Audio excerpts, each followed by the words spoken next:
So in another video, we talked about how to rationalize the denominator if it was like this, right? And you remember all we do is multiply top and bottom by the root on the bottom, and then everybody's happy, and it comes out to 4 root 3 over 3. Cool.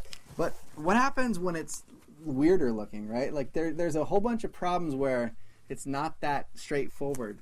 And like this, what if you had like 5 over 2 plus root 3? That's hectic, right? And so you can't just multiply by root 3 because it gets all crazy. That would be 2 root 3. What you do in this case, whenever you have a weird one like this, where you have a whole number and a root, is you multiply by what's called the conjugate. And I'm not sure who invented that. It sounds pretty smart. All you do is you multiply by the same guy, but a different sign. So this would be 2 minus root 3. And remember, whatever you do to the bottom, you have to do the top. 2 minus root 3. So remember, had this been like, had this been like 3 like minus root 6, what's the conjugate of that? It'd be 3 plus root 6. It's the same thing as you see, but change the sign. So in this case, the conjugate was pretty straightforward. 2 plus root 3, we multiply by 2 minus root 3.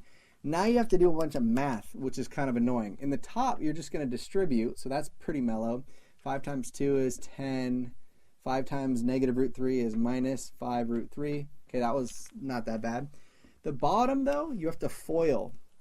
And what's going to happen is, when I FOIL, the roots are going to magically disappear.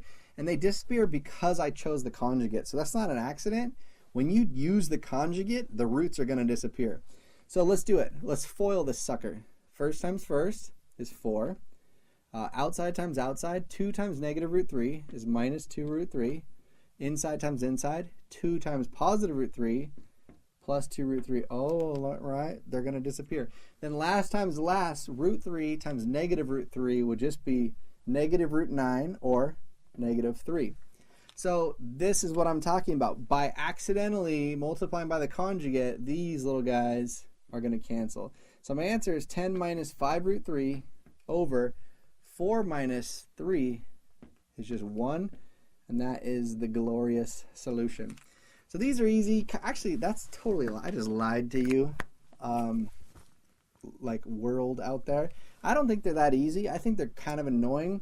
But as long as you remember to multiply by the conjugate and distribute and do it all out, everything comes out clean. I will say that you have to be really careful. This one, it came out relatively clean, right? The bottom was 1. Obviously, you wouldn't even really write the 1 because if the denominator is 1, you don't need it. But I have seen a lot of them where they come out like 10 minus 5 root 3 over 5 or something.